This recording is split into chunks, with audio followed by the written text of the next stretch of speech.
बऱ्याचशा शेतकऱ्यांनी मागील वर्षी आंबा लागवड केलेली आहे किंवा ज्या शेतकऱ्यांची 2 वर्ष किंवा 3 वर्ष लागवड करून झालेली आहेत. तर अशा बागेमध्ये सध्या आपल्याला बऱ्यापैकी लहान झाडांना असा मोहर आलेला दिसत असेल. तर आपल्याला हा जो मोहर आहे हे सुरुवातीच्या अवस्थेमध्ये आपल्याला हा मोहर पूर्णपणे त्या झाडांचा काढून टाकायचा आहे. याचं मुख्य कारण म्हणजे किंवा सुरुवातीचे जे 3 ते 4 वर्ष असतात आंबा बागेमध्ये किंवा कोणत्याही फळबागेमध्ये, हे त्याच्या शाकीय वाढीसाठी खूप महत्त्वाचे असतात. आणि ह्या शाकीय वाढीदरम्यान जर आपल्याला आंब्याला असा मोहर आलेला असेल तर ह्याची वाढ काय होते, आपली त्याची वाढ खुंटते आणि किंवा वाढ आपल्याला ज्या पद्धतीने पाहिजे त्या पद्धतीने होत नाही. आणि हे जे सर्व झाड अन्न तयार करतं ते पूर्ण ह्या फळाच्या डेव्हलपमेंटसाठी जातं, त्याच्यामुळे जी वाढ खुंटते.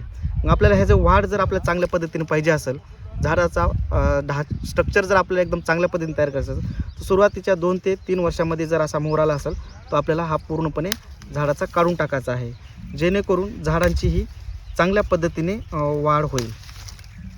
बऱ्याच आता 1 किंवा 2 वर्षाच्या झाडाला असा मोहर येतो, तो हा आपण मोहर हा काढणं गरजेचं आहे. अशाच आणखीन अधिक माहितीसाठी कृषी विज्ञान केंद्राच्या पेजला तुम्ही फॉलो करा, यूट्यूब चॅनलला सबस्क्राईब करा. असे तुम्हाला नवनवीन व्हिडिओ आपल्याला माहितीचे व्हिडिओ आपल्याला मिळत राहतील.